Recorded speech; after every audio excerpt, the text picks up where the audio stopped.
So it may come a time when we become diabetic and we can't fast.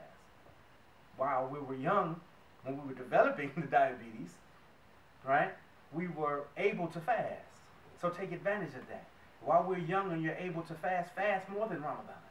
Because there may come a time when you can't fast Ramadan at all. You can't even feel the obligation. You have to rely solely upon Allah subhanahu wa ta'ala's mercy in that aspect. So take advantage of that. Take advantage of being young and having a sharp memory. And use that memory to learn the words of Allah subhanahu wa ta'ala. Use that memory to study the statements of His Messenger and the scholars who came after him. Because as we get older, our memory fades. Use your youth to make changes in your lifestyle, because the older we get, the harder it is to make lifestyle changes. It was stated by the scholars that when a person becomes 40 years old, his chances of making a lifestyle change decrease tremendously, because he or she's been doing something for 40 years. And just because they've been doing it for 40 years, not because of the truth or the falsehood in what you bring them. It's not about the truth or the falsehood of what you bring them. Many people are not able to change after they've done something for so long. I find myself sometimes, I've seen other people driving on Saturday. You're driving on Saturday and you happen to go down 2 streets that you go down every day to go to work, and you look up and you're in the parking lot of your job on Saturday. Why? Because human beings are creatures of habit.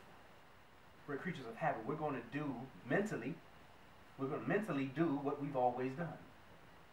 And while we're young, we're able to make changes.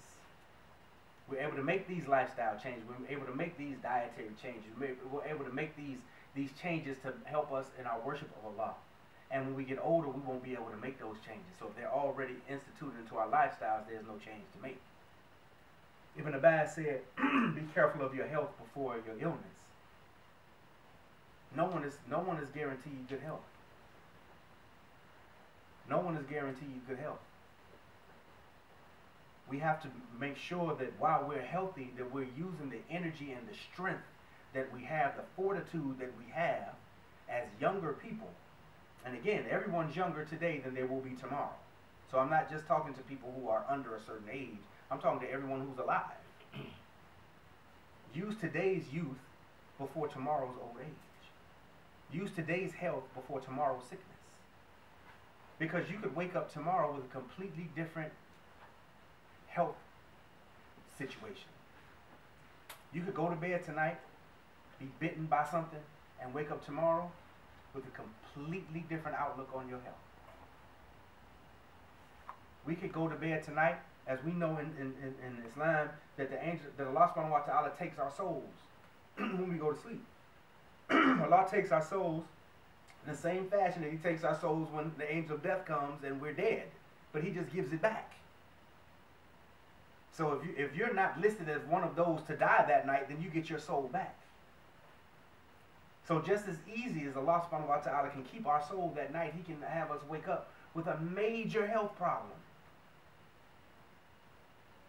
Again, I've seen people, I played sports. I've seen people healthy. I've seen a strong, healthy man who could bench press 350 pounds, lay on a table to get stitches put in his knee, and 6 months later have his leg cut off. Because there was an infection that set in that nobody knew about. So we have to make sure that we look at these things. When we look at these 5 things, what we see is responsibility. We see a person who can look at their situation responsibly and take advantage of the benefits that they have today before they lose them. In business, you have to act responsibly. You can't make a profit in the first quarter and think that that profit is going to come the other quarters. You have to put, if you want to be a responsible businessman, you have to put some of that money aside so that when or if you lose money the next quarter, you can still maintain your business. This is the same concept.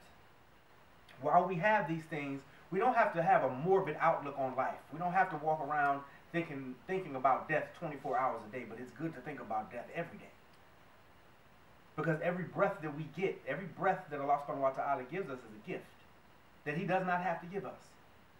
So when we look at this health issue, we you see in our society, health issues are rampant. They are rampant, whether it's physical health, whether it's mental health, right?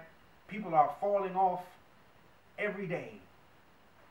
People are becoming sick every day. People are going out and doing, maybe possibly doing something that they maybe shouldn't have done and got and received something that they shouldn't have received, and it messed them up mentally for the rest of their life.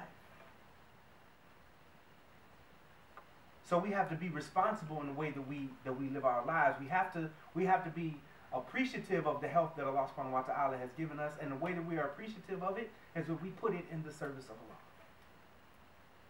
Ibn Abbas went on to say, your wealth before your poverty. Use your wealth to benefit Islam. Use your wealth to benefit other people. The Prophet, peace be upon him, said, by Allah, no one who gives in charity sees a decrease in his wealth.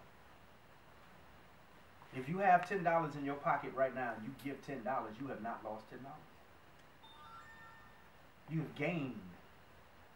Because Allah gives us 10 to 700 times the benefit for every good deed that we do.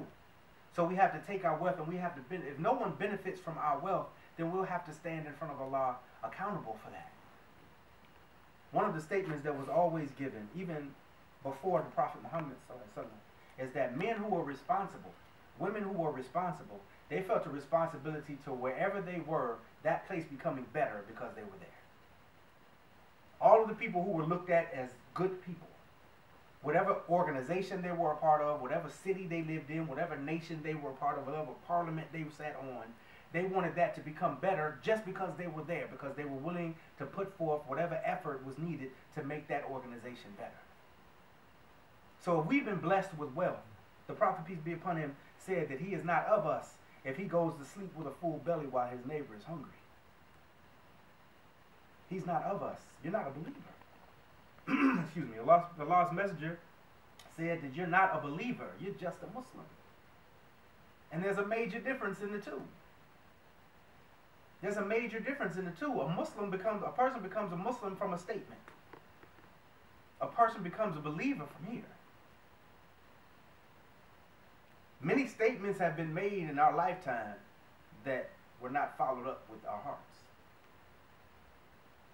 So if we have wealth, if Allah subhanahu wa ta'ala has blessed us to have wealth, even if you're not rich, if you look at our situation, if you look at the situation of the average person who complains that they're broke in America and look at their situation compared to someone's situation who really is, who they don't even have programs that they can go downtown and sign up for and get their utilities paid for them.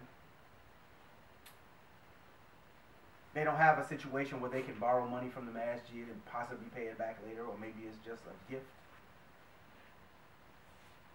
They don't have the opportunity to eat 3 meals a day, 4 meals a day, some of us 7 meals a day. Right? They don't have the opportunity to go outside and get on a bus and ride across town.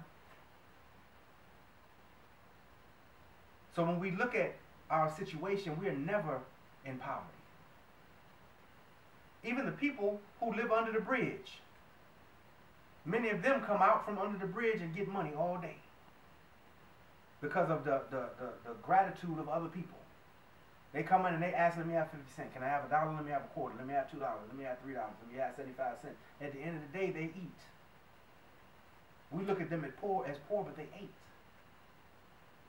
Some of the greatest men who ever walked the planet didn't live much different than they did.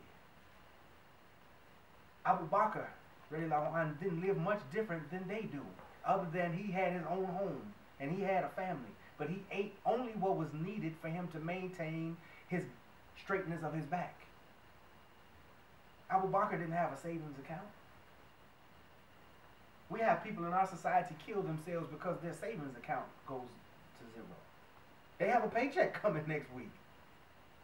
Or they have profit coming in, but the savings account, that's the money outside of what you need to take care of yourself. So we have to be, first of all, we have to be grateful to Allah subhanahu wa ta'ala for everything. And whatever Allah subhanahu wa ta'ala gives us of wealth, or of any talent, it is our obligation to help people with it. If Allah gives you a talent, it's your obligation to use that talent in the service of Allah. The fourth thing that Ibn Abbas mentioned was time. Right? Most of the time, the time situation changes as your life goes on. When you're young, I look at my sons, man, and they just have all day to do nothing. They don't have to worry about anything. They don't have to worry about the light bill. All they have to worry about is where the light switch is. Because when they turn it on, the lights are supposed to come on. They don't have any idea of how that process goes. Right? But they have time. They can read some Quran. Oh, Abu, I want to play the game today. I'm going to play the game today. They have time. Whereas now, as you get older and you have a family and you have responsibilities to your community and you have responsibility to family members, the Prophet, peace be upon him, said near the end of time that each man will have 50 women to look after. Can't marry them. You're not going to be married to them, but you're going to have 50 women for every man to look after. That means sisters and cousins and widows that are going to come to us. I need your help. I need you. So you won't have time. There won't be time to find out, you know, who's in second place in the NBA. You won't even. I don't even have time. I used to know the stats of every player of every league. I don't have time for that anymore. I have too many other things to do. So while we have time to worship Allah and doing things that are not obligatory, take advantage of that before your time runs out. And then we'll wish that we had time. You ever notice, like, in these type of societies, people get religious when they get old? It's like they give their youth to Shaitan, and then they try to get it back when they're old, and they're not capable. All they have left is faith. They can't go and help build a garage, because now they got a trick knee. They can't stand up for a long period of time. But when they could stand up for a long period of time, they chose to stand up in the line to get into the club, instead of standing up in a line to worship Allah. So while we have time to do those things that are extra, while we have time to make Salatul Duha, as some scholars call it, right, between Fajr and Dhuhr, make 2 rakats before you're at work and you don't have time. While you have time to make witr at night before you go to bed because you don't have to do anything at that time, make sure you do that before you have a 3-month-old that takes your time. Before you have a child that cries at night and now you can't pray.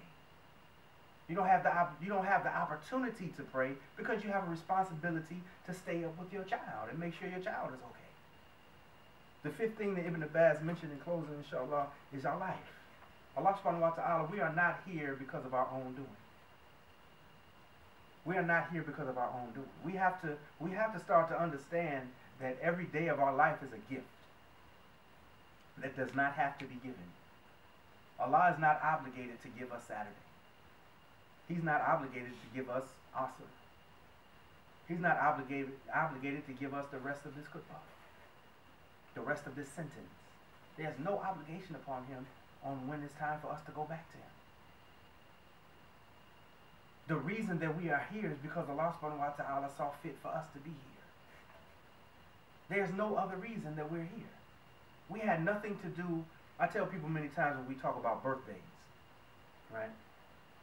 We had nothing to do with getting here. We had nothing to do with being alive another year. But we walk around wanting presents for nothing. We haven't done anything. There's nothing that I've done that has made me live another year.